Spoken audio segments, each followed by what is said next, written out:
The year is 1991, and director Steve Miner of Lake Placid fame directs this story based on the true tale of Sonora Webster Carver.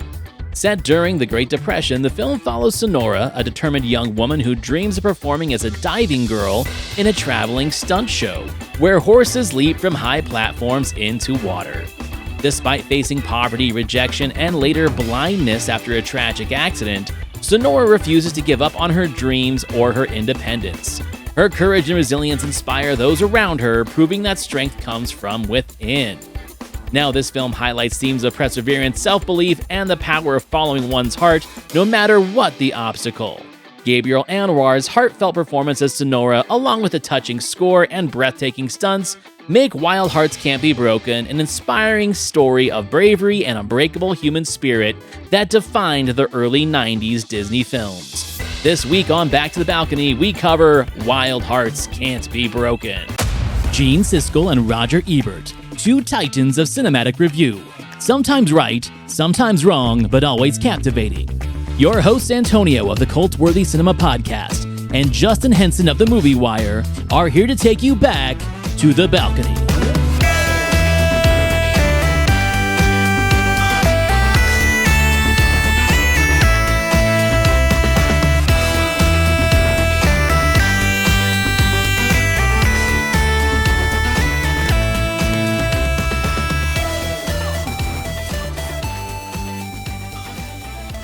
And I kind of put this on par with the early 90s films such as Newsies, which you brought to the show already.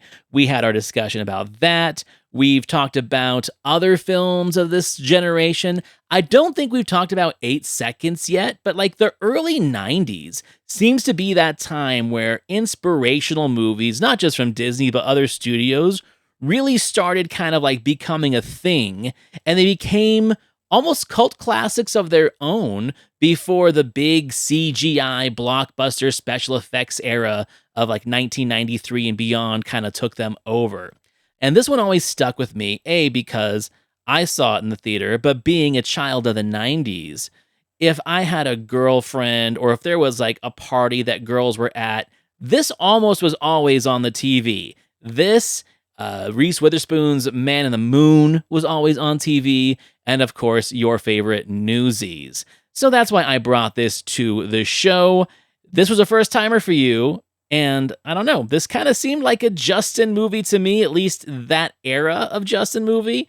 So what did you think? This has Justin written all over it. I love a good forced emotion, motivational, inspirational Disney film, but I fucking hated this movie with a passion. Interesting. Mainly because, and I've never seen it before, but I remember the cover. When looking it up, I do remember the cover and skating by it. And I think at one point I may have saw this, but it is so forgettable that it is just unbelievable, because this is where I have a problem with this film. And I think, given Newsy some credit with Roger, this one probably left a bad seed in his mouth of where these Disney's White Fangs, this film, Newsies, all these epic motivational films come into play, left just a sour taste in his mouth, because we don't get the inspirational piece until the last 30 minutes, and there's no background to it. We have to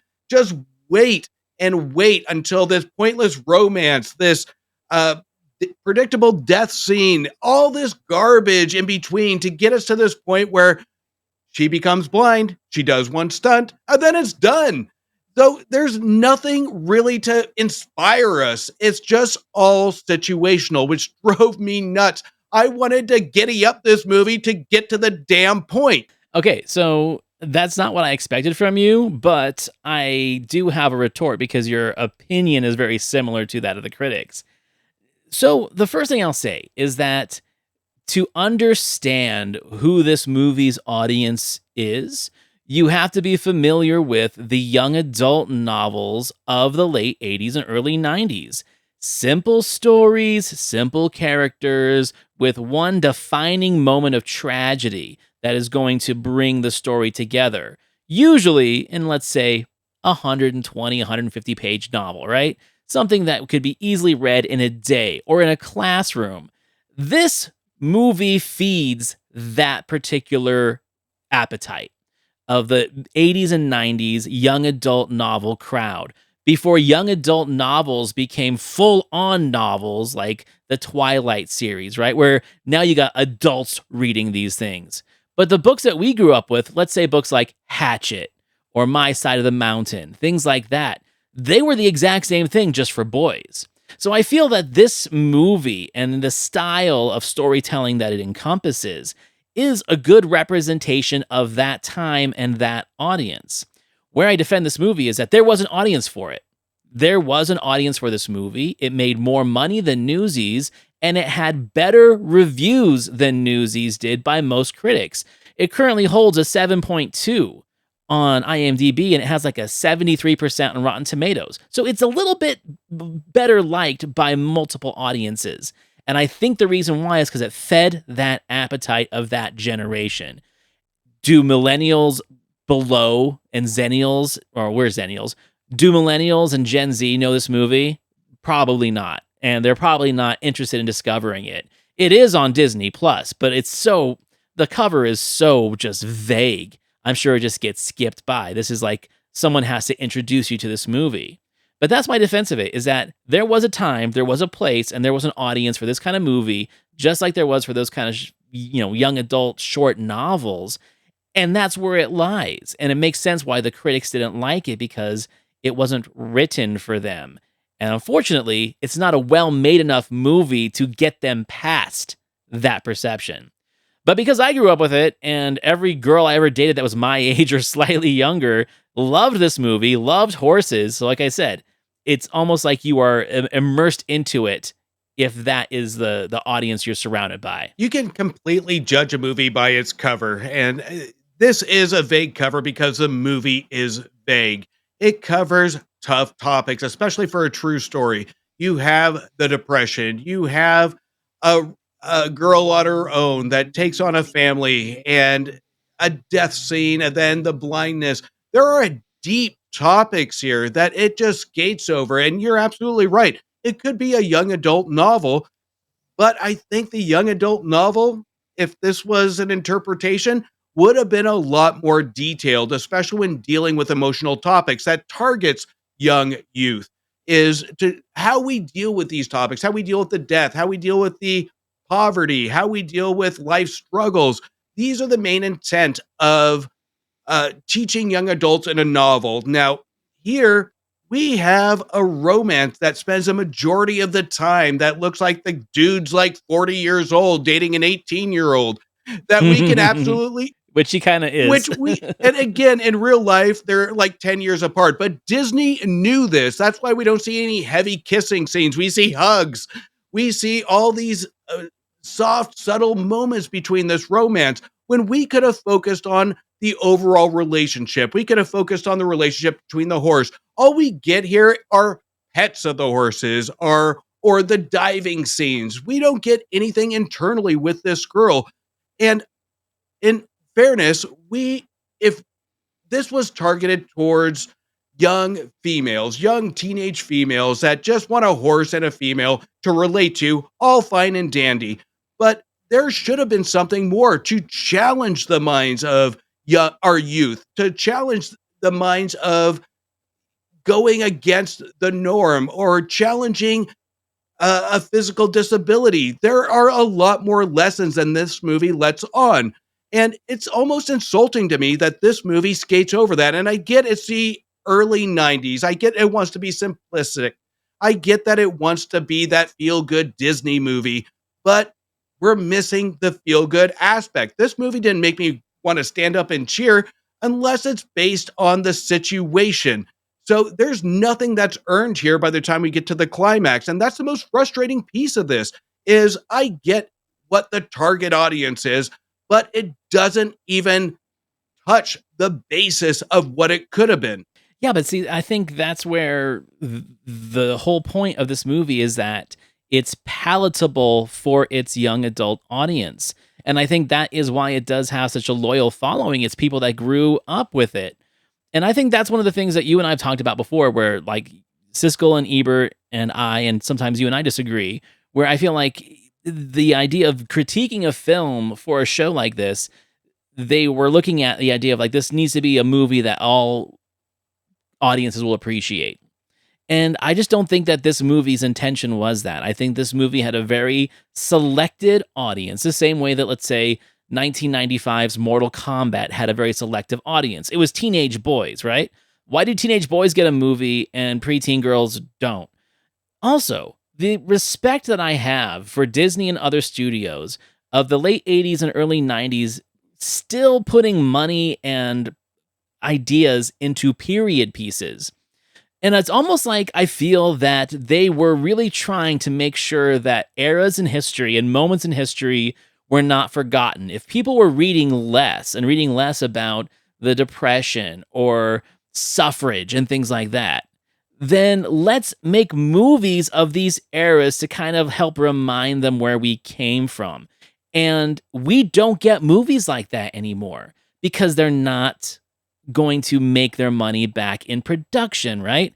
We always complain about CGI backgrounds, so they just don't make period pieces like this anymore that focus on the environment. I mean, they literally built Atlantic City in Georgia to make this thing work, right? And it's a beautifully shot film. It's got amazing production design and amazing sets and great costumes.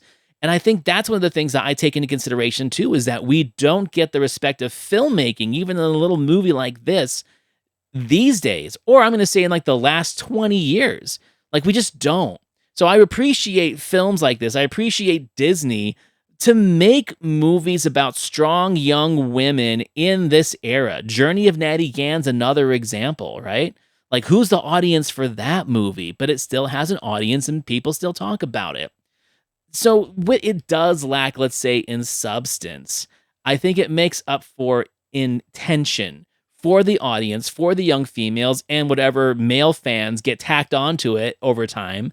I think that's a very important and a very intentional move by the studios, and they don't make that move anymore. And all we ever do now is complain about the lack of storytelling of films like this. And even though they're not great in a lot of instances, we miss them. And I think that's one of the main reasons why I brought this to the show is like, you will never get a movie like this anymore. If you did, it would be like an R-rated sexual exploration film, right? Like they'd find some way to exploit the topic rather than prop up what the message is and what the story is. As for performers, I think the performances are great in this. They are shallowly written characters, but Gabrielle Anwar is great. Cliff Robertson's great. It's a very stereotypical character. It was originally written for Burt Reynolds.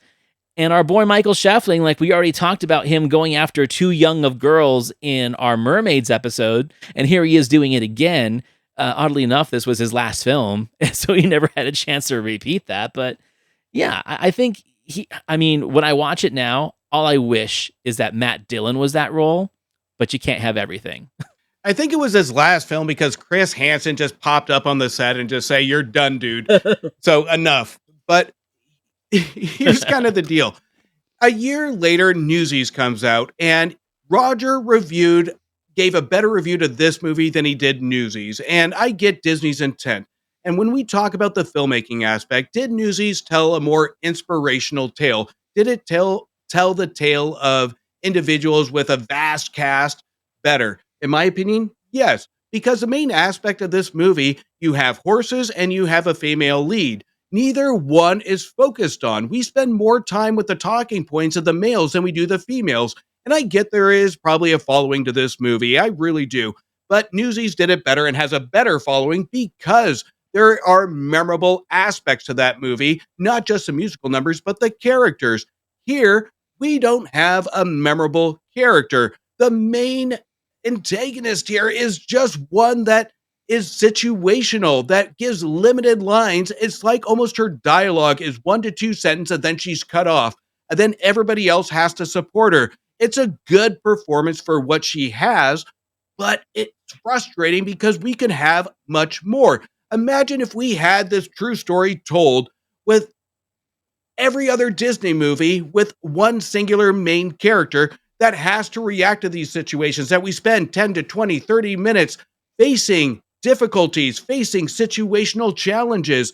This is, if we take the 90s to 1992, between White Fang, Newsies, this film, Shipwreck even, there's a pattern that we have with a singular character facing conflict. And we get a lot more in depth with that character. Between these 2 years, this is the one movie with a female lead that we don't get a focus on other than something that's situational. This is a good performance, like I said, but this is something that could have really stretched her legs in an actress that I absolutely love in the 90s. But this was a wasted opportunity as almost a standout role to really forte this actress in a Disney product. But again, I don't think that's the intent. I don't think this movie was intended to make Gabrielle Anwar a movie star. I think this movie was intended to get a female audience into the theater.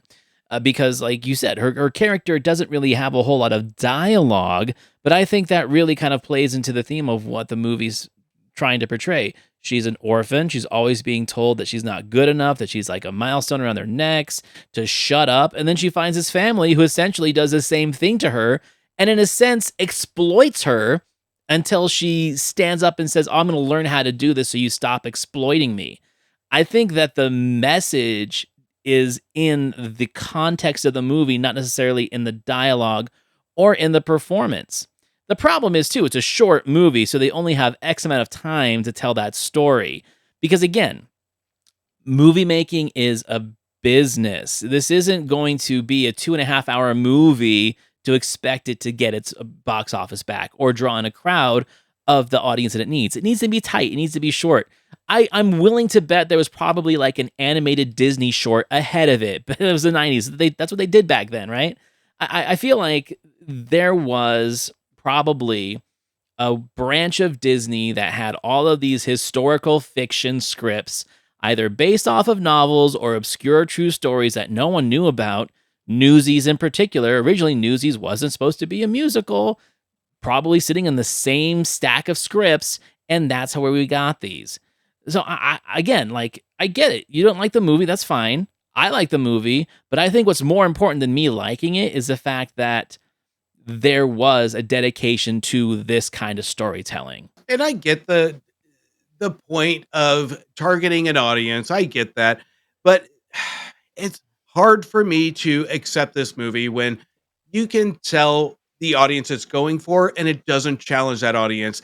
And it's, again, like, I'll go back to my main point, is it's almost insulting that you put a horse and a female and you assume that audience is going to like it. And you just put that 20 to 30 minutes in at the end for that emotional stab at a tear, but it never gets there. And I don't want to say it's a horrible movie holistically, because to your point earlier, it is well shot. I hate the editing. The editing, especially with the stunts, are really cheap and they cut it off too soon. You get that stereotypical slow motion. You get probably 3 seconds of the horse diving. We don't get enough of that. But when it comes to the costume design, the music hits just right when you have that crescendo of the music as the horse is going, and then you just do the decrescendo of the dive with the cymbals going. So the music is there in Disney fashion. So there is an audience for Disney fans. Now, do I think that this was a huge hit for young females? I think young females, absolutely, because it is simplistic enough. But I think this one, as it aged, again, going to Newsies, like, gained a cult following. This one, I don't think had a cult following. It's kind of one of those that you see when you want to revisit your childhood. You remember vaguely this movie. You remember vaguely seeing it. But as an adult, I can't see somebody. It's like what we've said before. We've seen flaws as we get older. And this is one, I think, if adults revisit, they will see a lot of those flaws, because we spend an hour of mild build, to lead to just 20 to 30 minutes of meh. It's a real interesting take on that.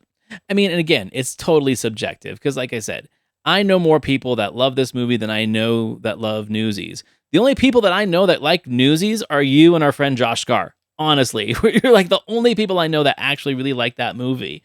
And to be a little bit of an asshole, I think that the cult of Newsies is more ironic than it is loyal. I think there's an irony to the like the hipster irony of I love Newsies, man, because it's a musical and it's a box office bomb. I get it because I do the same thing with other box office bombs, just not Newsies. But yeah, and again, I think my point is because we both are kind of going back and forth on the same point, and that is there was an audience for this, and it's still their audience. And I really honestly believe that this is a movie that, like, if moms that grew up with it show their daughters or maybe even their young sons, they will create new fans. But you weren't raised with this movie, so you're looking at it from an outsider point of view, and you're immediately seeing the flaws. Where people that kind of grew up with this, the flaws kind of become what the charm of is the movie, right? It's like, oh, that scene. Oh, I forgot about that scene. But we're not going to write it off as a reason why the movie isn't, palatable.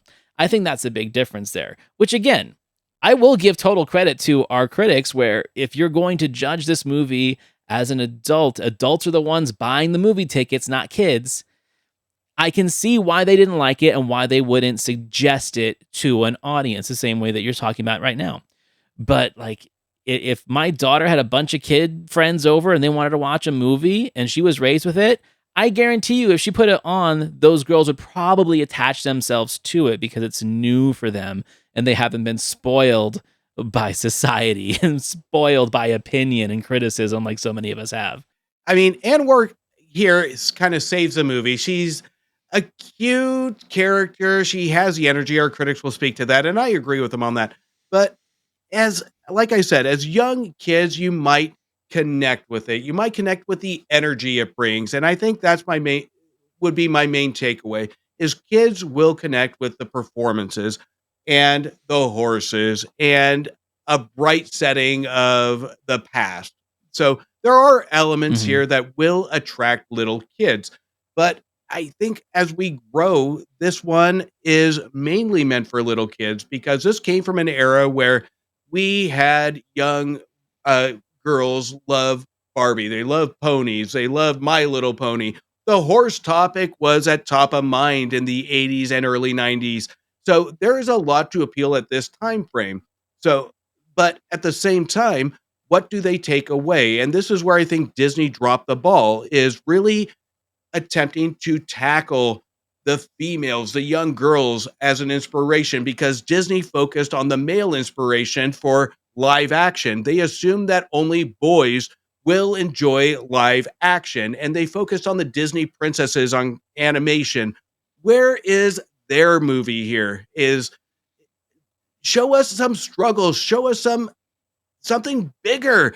That's where I think I have the main problem, is the frustration that we have shipwrecked, Newsies, boy-focused movies and live action, but we don't have anything of substance for young females at that time when it comes to Disney movies that's not animated. Yeah, but I think that this movie covers all those bases. Like, she's an orphan. She runs away. She essentially eats scraps off of the carnival floor. She starts cleaning horse shit and then learns how to do all these things. And then she goes blind. I think there's lots of moments of struggle. I think, like I said, the movie's too short to really focus on those, but it covers all those things. And then like the age gap thing, I mean, like I'm not a fan of the age gap of anything, honestly, but it is no different than any of the animated movies where the guy's literally in his late 20s or early 30s and it's a 16-year-old princess, right?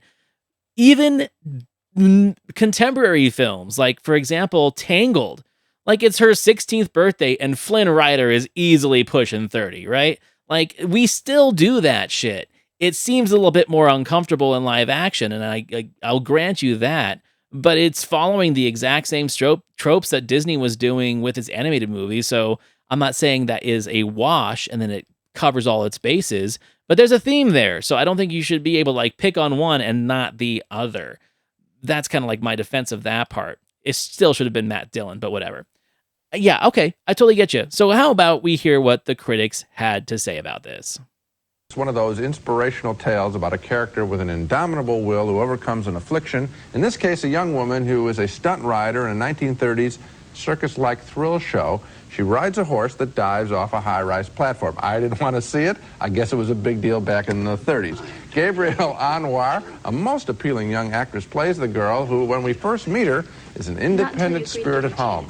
She runs away from home and joins a carnival stunt show led by Cliff Robertson. Now, there's nothing wrong, of course, about these kinds of stories. They can be inspirational, except that the bad ones often build up an interesting character just to lose them in the mechanics of the plot. Here it's a case of a fresh young female character being tossed aside in favor of that final dive and bang, the movie's over. And I sat there saying, what happened to the character? I wanted more of her. Just don't have her on a teeter-totter, blind, heeled, end of movie. See, my disagreement with that is mostly his criticism of the end. Because he's actually not too critical about the rest of the movie. He's really saying, hey, there are movies like this, and it's fine that there should be, blah, blah, blah.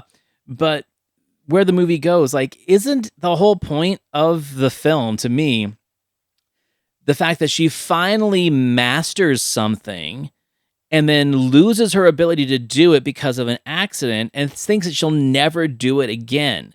And the climax is she does it. Even if it's like the last time, it wasn't. She did it for like 11 more years. But the fact that they told her that she could never do it again, the fact that she could never see again, and then she has that one last jump that proves she could, I don't know what's wrong with my wiring where I find that inspirational and satisfying. And it's not overly dramatic and overly done. Because I feel that if this movie was 20 minutes longer and had more drama, you and they would probably be complaining that there was too much of that and just get to the point already, you know? I feel this movie exists in a very weird spot where it's hard to please two sets of audiences.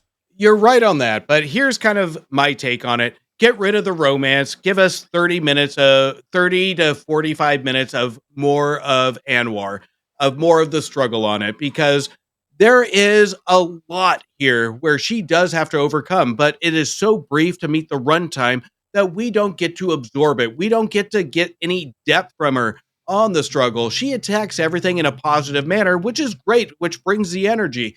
But there has to be something more to meet that positivity from this performance. And it, again, in an hour and a half movie, we spend an hour with a romance that I didn't care about. I don't know if young girls will care about. I can't speak to that. But I think this one really needed to show more scenes of struggle. I wish it would have been a half hour more. That way we could have extended a lot more struggle. And when we talk about she has to overcome the blindness, how many characters are saying she can't do it? 1, 2? I mean, there is nothing here that she's going against the public. There's nothing here saying that she can't. She's going against the one true love that she has, saying, out of love, you can't do it because you're blind. And that's a natural reaction for somebody that you care about. But where is the struggle on the public side? It focuses so much in this movie on this carnival struggling. Where's the public opinion? That would have been brilliant to bring to the screen, to show some challenge to the public eye versus just the one you love.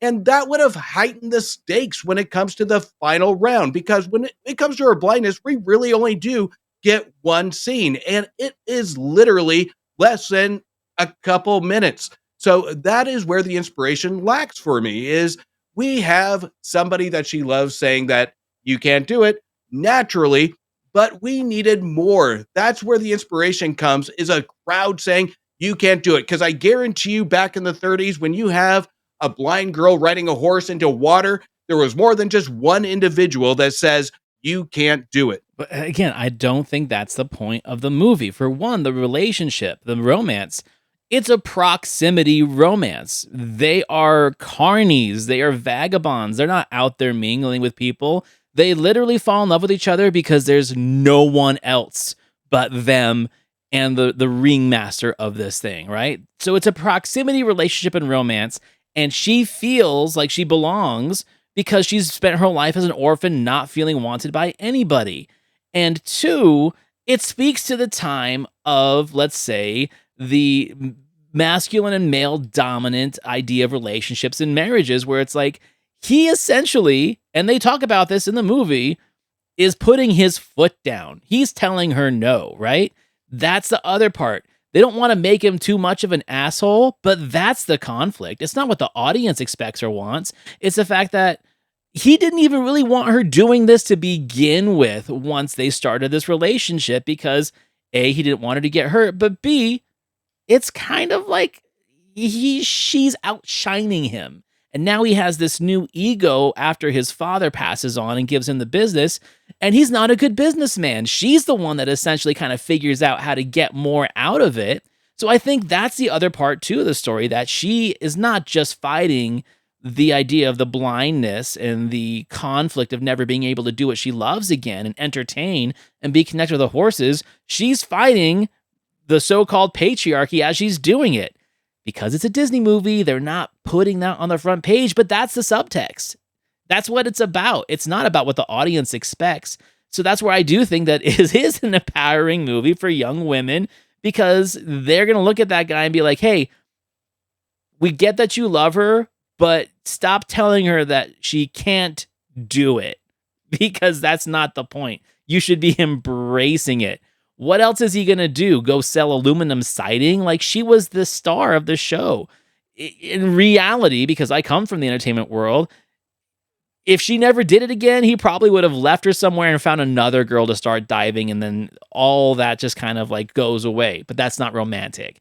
So I think that there is a lot in the subtext. I think it just takes the right kind of audience to see it, but not even see it. It takes the right kind of audience to appreciate it. No, to an extent, because there is some subtext to it. And even we get from Robertson having a discussion in the beginning of the movie with his son of the line, she's too young. And he hides the letters. He knows. And he hides the letters. Absolutely. He does the old trope of hiding the romance because he knows it's forbidden. But again, when it's addressed again, did you get my letters? No? Okay. Let's move on. There's no question to it. There's no conflict to it. It just is one of those, it's a slideshow of situations. And this is where it just skims over a lot of the topics. It would have been better writing if we took a singular topic of a girl and her horse that we see a lot of movies, especially lately with animated movies, of just a relationship between the girl and the horse. Why do we have to have dialogue in a Disney movie that says she's too young? Move on, cut it out. It's pointless. Why do we have to have hidden letters and a proposal at the end? Cut that shit out. Talk about inspiration when it comes to overcoming challenge. It's challenging enough to train a horse. It's challenging enough for anybody to grow as an orphan, to have a profession. All these are real challenges. Why does everything have to have a romance? It drives me batshit crazy, even to today, from the 90s to now. Because it's Disney, and you can't have Disney without melodrama. I get it. Melodrama is what fuels the Mouse House. Even in its non-romantic movies, you have to have melodrama. Like, you don't really get that in Shipwrecked. You don't really get that in some of the Disney movies. Like, control yourself, Disney. Just let these characters face some challenges. It's a true story. I don't fucking know. I mean, if it makes you feel better, the real Sonora got to experience the theatrical release, and she hated it. So, but she hated it because she hated it not because it wasn't inspirational. She hated it because they made her husband seem too mean or something. Like, it was not a true enough story for her, and I get it. But she liked the music and the inspiration. Anyway, Roger jumps in. I know what you're talking about. Gabrielle Anwar is the actress's name, good. and she is very fresh. Yes. And you said she was appealing. She has a wonderful natural quality on the screen. Open, confident, good energy. Yeah. I liked her. I'd like to see her in other movies. I felt in this film the plot was so manipulative. Yeah. I was sitting there calling everything. I mean, yes, you when did. when you get a development at one point, you know that something else is going to happen. Cliff Robertson looks a little pale. Well, that we know what's going to happen. We know what's going to happen next. Yeah. And then, of course, the rest of the movie is just as predictable. And so I felt as if the characters and all of their spontaneity were all trapped at the service of this very manipulative plot about whether she'll get back on this horse again. And what do you think the odds are that she will? Yeah. I mean, I think that they are completely disavowing the idea that this is a formulaic Disney film, which there are literally hundreds of. And of all those hundreds, so many are not good, like not even watchable. This one is different. Like this one is watchable. This one actually gives a shit. And because it's not made to be like the second feature of a Disney double bill, it's meant to be an actual movie, but it's playing to those audiences. And if we look at this, we already talked about it at the start of the episode, this early era is essentially like the death nail in this genre of filmmaking for Disney. I mean, practically live action too. Like they kind of like, we need to go back to the drawing board. You get a few years off of the early 90s and then you come back with Flubber, right? And Jungle to Jungle and all that goofy bullshit. They stopped doing movies like this because they didn't see the return and they felt the audiences had grown past it. And they weren't wrong. But it's better than what these guys think it is if you think of it in the realm of that Disney formula. And I think they are looking at it as a film that all adults are going to enjoy and not a film that they're going to bring their teenage or preteen girls to, that they can share a moment of inspiration and accept the fact that it is a little hokey, a little melodramatic, a little cheesy. But again, that's kind of what it's supposed to be. This is one I think Disney should have just kept their hands off of, because I think this is where Gene and Roger are really hinting between the lines, is when you have a story, you have to cut out the death scene. The camera can't even go to the man passed away. You have to have a zoomed in reaction of Sonora. You can't see the dead man. You can't see the 40-year-old man kissing the 18-year-old, whatever it may be. You have to have hugs. You can't see the difficulty, the medical piece of it, of her going blind. There is a lot of censorship here when it comes to what Disney's trying to do to tell this inspirational tale. But there is a story here that can be inspirational, but I think this one should have come out a lot later without Disney Studios trying to kind of dumb it down to just everything is happy, everything is great, even if you're blind, even if you're in the depression.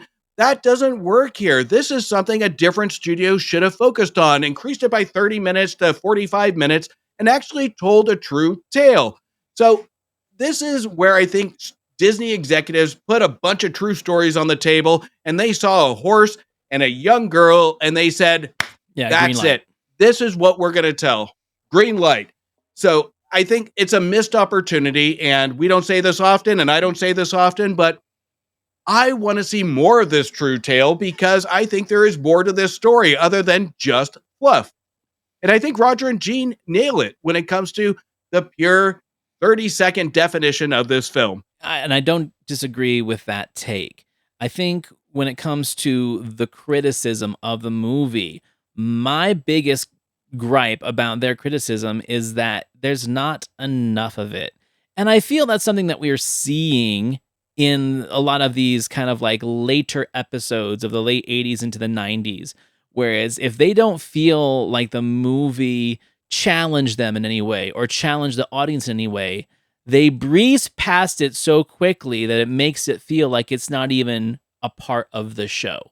I mean, go back and watch this full episode. They spend a good 4 or 5 minutes on each movie, and they kind of blow past this one.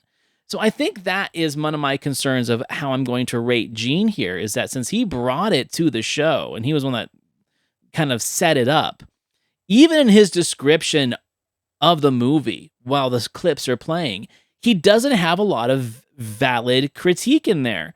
He is really just kind of waiting to pass the baton to Roger, who he knows this is going to agree with him. And at the end of the day, the only thing that I get of substance from this Gene critique is that it's cliched, stereotypical, and predictable, and it ends on a very quick note, the end. Nothing about the movie besides that. And that's, I guess, okay if you don't care about the movie, but your job is to tell us more about the movie. So I can't disagree with him on some of those critiques, but as a critique itself, as a whole, I think it's lackluster. I give it a C, not because he didn't like the movie, but because I feel like we got any information, any valuable information or suggestion or critique from that statement that he made. He pretty much just walked past the movie. It reminded me with both of these reviews, especially with Roger, when they reviewed 1997's Masterminds with Patrick Stewart, which was a very generic Home Alone ripoff kind of thriller, where on their show they said, while we were prepping for the show, we forgot the name of the movie. We forgot anything about this movie. And I think it was like under a minute review of Wasn't this that film. on the Fallen episode that we did? Wasn't that on that same episode? Yeah, because I listened to it afterwards. Actually. Like, I got to go back and watch Mastermind. Which guilty pleasure. But anyway, so I think this is where, and I've been there, where it is so hard to get excited for a movie review that kind of just stays between the lines. It's very linear. It's very meh. So without energy put into it, and again, with some good performances here, there's nothing more than that. So I agree with you to an extent that there is nothing other than we can predict what happens. Good for you. I get that, but tell me... You've seen a movie or two, so you know what's coming. Who hasn't seen a Disney movie at this point to know what's going to happen? When Disney comes out with a movie that takes me by surprise on predictability, then that should get an Academy Award. So anybody that goes to a Disney movie after 30, 40 years, whatever it may be at this point, you should know what you're going to get. So I do agree with you on that, is we needed more. Did it do the job that it needed to do? That's what we needed to hear from our critics when it comes to the age gap. And I'm guilty as right now. I am, because I can't relate to this audience, and I can't see an audience reaction at that time because I didn't see this movie. But this is where I will contradict them numerous times, is they always said, you cannot base your criticism on an audience reaction. Bullshit, you can't. Because you know what? If you're in this kind of movie and you're getting a good audience reaction and it's not your age gap, you are going to depend on an audience reaction, because if that audience is reacting more than you are, then you're crotchety and you're not getting what it's throwing down. So to me, I think you're absolutely right that they, along with me at this point, don't match what the movie was intended for, the audience it was intended for. And if there's one thing that I can say that, like, my goal of this particular episode and bringing this movie to the table is exposure. It's something that us in our 40s now, our older millennial, zennial age, that I feel like there's so many things that are just kind of disappearing from our childhood and things that people never discovered. And for me, this is one of those movies. Now, am I like preaching at the pulpit that Wild Hearts Can't Be Broken is the best movie ever? No, by no means am I doing that. But I think that there is a responsibility for us having this exposure show to let people know that these movies did exist, and that this was an era and genre of filmmaking that we probably won't see in this style ever again. And so I think it is worth it for an audience, especially people who are learning to love film or film criticism, to kind of go back and see what these movies did. I think that's my biggest message and mission of this particular episode, is like, no one's seen this except for people like our age or younger, like, or older. Like, go see this, like, watch it. It's on Disney Plus. Everyone's got it. Just give it a chance. It's barely 90 minutes, and see what you think and see what filmmaking was like back then. And if you don't like, you never have to watch it again, or it might be your new favorite movie, right? I feel that's what I do on the Cult Worthy, and this was kind of like my agenda for this one too, is like, hey, this is a movie that doesn't get talked about at all. Let's talk about it. And I think this is one of those Disney movies you put on a Saturday, Sunday afternoon on a rainy day. It's one of those subtle movies that, you can just stare at. I'm not saying it's a horrible movie, but my preference, I can't rewatch it because I need to get something out of inspiration. And for me to say that, where I'm a sucker, this, for inspirational movies, forced emotion movies, you know what? If you do the job and you do it on an average level, I'm bought in. But this one, I can't get bought in. And you know what? Maybe I'll show it to Brooklyn, and maybe I'll show it to my son, and maybe they'll have a different reaction. I should have done that before the show. But for me, I'll tell you what, I'm more emotionally invested in this film and the relationships portrayed in this film than I am The Notebook. Like, I think The Notebook is dog shit. I'd rather watch this than The Notebook. No. If you cried over this movie versus The Notebook, you have no soul, sir. It is impossible not to cry at The Notebook in the final I couldn't act. cry in The Notebook because my eyes were too far rolled back into my head to allow the tears to escape. So anyway, that's a different conversation. Stop it. All right. So I gave my critic his review. What's yours? You know what? I'm going to give him 2 stars because I do agree with you on the critique on it. It doesn't give enough. And there's a lot to talk about because I think on this episode, it's one of our longer episodes. So there is a lot to deep dive in this movie that I don't think it deserves it. But our critics should have given something more because it's a children's movie.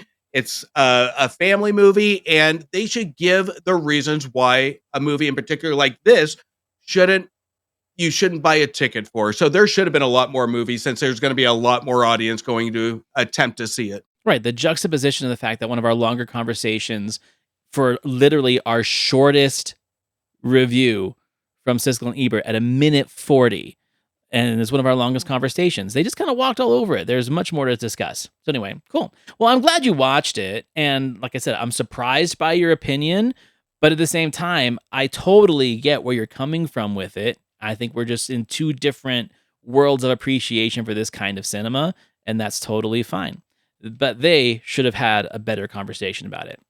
So anyway, next week, Justin's bringing to the table, before we're getting ready for our 100th episode celebration, which we're still kind of working out the kinks on that one, he's bringing a nostalgia classic, just like this one is for me. I'm sure it is for him. I've got a lot to say about it.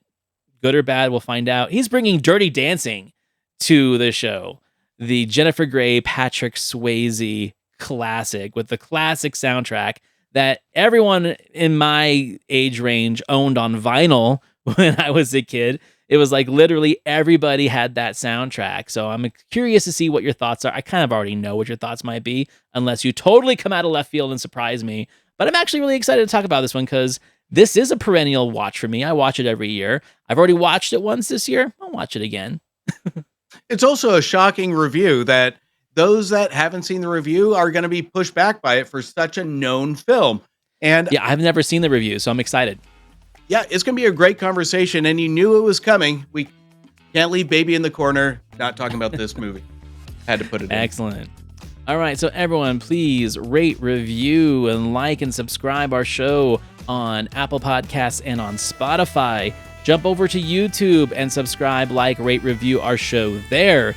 Give us some suggestions of films that you'd like to hear us talk about, as long as they were covered on Siskel and Ebert during the Gene and Roger years. You can find all of my stuff, Antonio, the host of The Cult Worthy, over at thecultworthy.com, and you can find my co-host Justin Henson over at themoviewire.com. And we will see you next week. See you next week.